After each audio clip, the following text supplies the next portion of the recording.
Hey, salut terriens, c'est Captain Max. Durant des semaines, cette BD, intitulée Solo, qui n'a rien à voir avec Star Wars, et rangée dans les rayons comics, me faisait de l'œil avec sa belle couverture. Mais au vu de la pile de livres que j'ai toujours à lire, il m'a fallu un peu de temps avant de sauter le pas. Alors oui, c'est encore une œuvre avec des personnages anthropomorphiques, mais si j'en crois vos retours sur Contre Natura, je me suis dit que ça pourrait intéresser pas mal de monde. Puis c'est vrai que personnellement, j'apprécie pas mal les fictions avec des animaux humanoïdes. Et non, je vous vois déjà venir avec vos histoires de furie et compagnie, mais ce n'est pas parce que l'on aime manger ou peindre des fruits que l'on a envie de se faire une tarte aux pommes. Ceux qui auront la référence comprendront. Sur ce, c'est parti pour la présentation de la série Solo.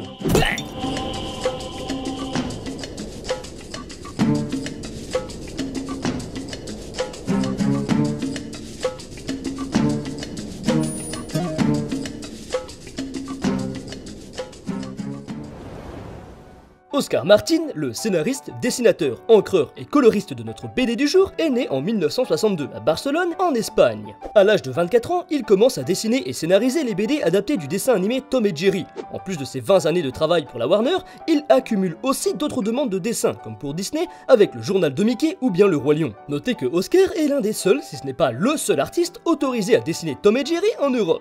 Oh, hey, c'est pas rien quand même. En 2006, il se lance dans son premier album et dessine avec Dragan scénario, une BD intitulée La Guilde, puis s'occupera plus tard sur l'adaptation en bande dessinée d'Angry Bird. Mais c'est en 2014 qu'il réalise son tout premier album perso, à savoir Solo.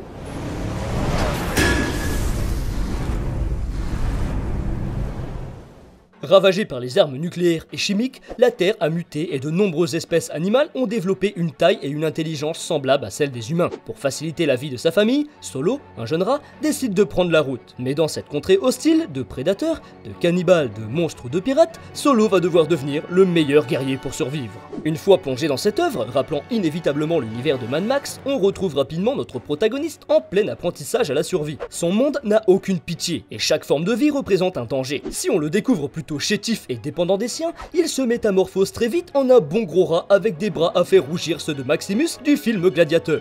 Et là vous dit sûrement, mais qu'est-ce que c'est que cette comparaison de merde là qui sort de nulle part? Et si je vous le compare avec ce dernier, ce n'est pas pour rien, car lors du premier tome, notre héros est enfermé dans une arène où il doit tuer jour après jour afin de distraire le peuple. Devenant une machine de survie ultra violente, notre rongeur y perd le sens de la vie. Il se bat pour ne pas mourir, mais n'a finalement plus aucune raison de le faire. C'est à partir de là que le lecteur se retrouve avec une œuvre évoluant entre l'action pure, la psychologie et la philosophie. Parce que oui, Solo est un personnage très attachant, et j'insiste sur le trait, car il a quand même réussi à me mettre la larme à l'œil. Il est évident que la narration à la première personne nous lie intimement avec la boule de poil, et l'affection que l'on a pour lui grandit à vue d'œil lorsqu'il fait de nous ses confidents et nous révèle chaque émotion et ressenti qui lui traverse le cœur. Bien qu'à l'heure où j'écris cette vidéo, 4 tomes sont déjà disponibles et qu'un spin-off verra bientôt le jour, l'histoire de Solo se conclut à la fin du 3e livre. À partir du 4e, nous avons le droit à un tout nouveau chapitre en compagnie de Legatus, le chien héritier de notre rat favori. Legatus va mener un combat assez différent de Solo. Il usera de ses valeurs afin de guider la population vers une vie meilleure, faite d'entraide et de bienveillance. Côté dessin, Oscar Martin fait un travail somptueux et son passage chez Disney se fait vraiment ressentir.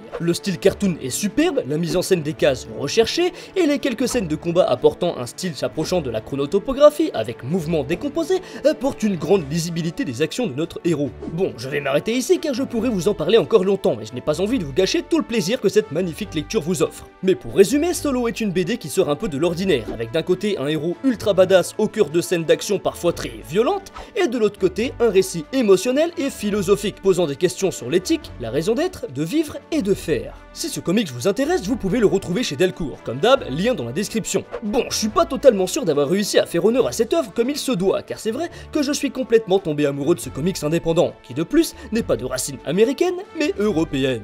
Sur ce, j'espère que cette petite présentation vous aura plu, si c'est le cas, n'hésitez pas à me le faire savoir, comme d'hab. Merci encore et à très bientôt, terriens.